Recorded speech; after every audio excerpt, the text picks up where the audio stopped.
Next up is a professor of economics, Sumner Croix.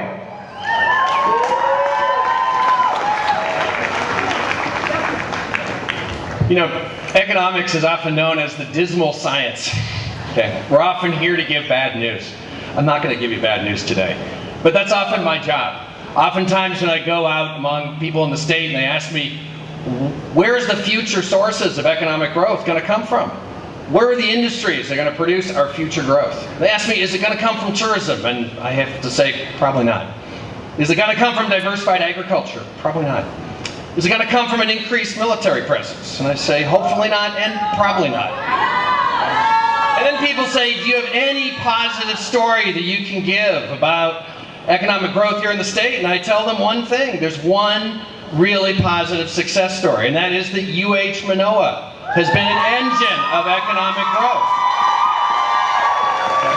We now account for almost 3% of the state's economy.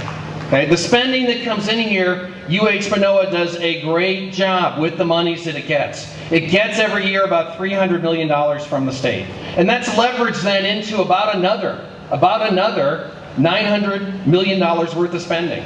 And then the indirect effects of that spending come out to another $900 million of spending. In the year 2007, $1.8 billion worth of spending was created by this campus alone. And that's in an economy that's only $60 billion in total. Okay? And that spending keeps growing.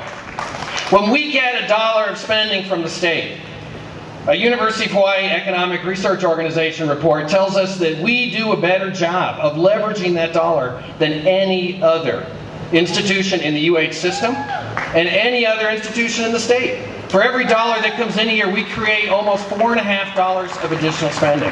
It's really a remarkable record. It's not something that other campuses do, right? It's not something that other state institutions do.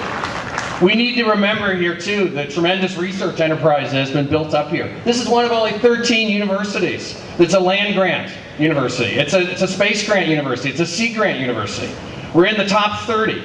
A small state with just 1.3 million people is among the top 30 in federal research funding in the sciences and engineering. We're 49th overall, even when you add in the Harvards and the Stanfords and the Columbias of the world, right? Cutting back on state funding.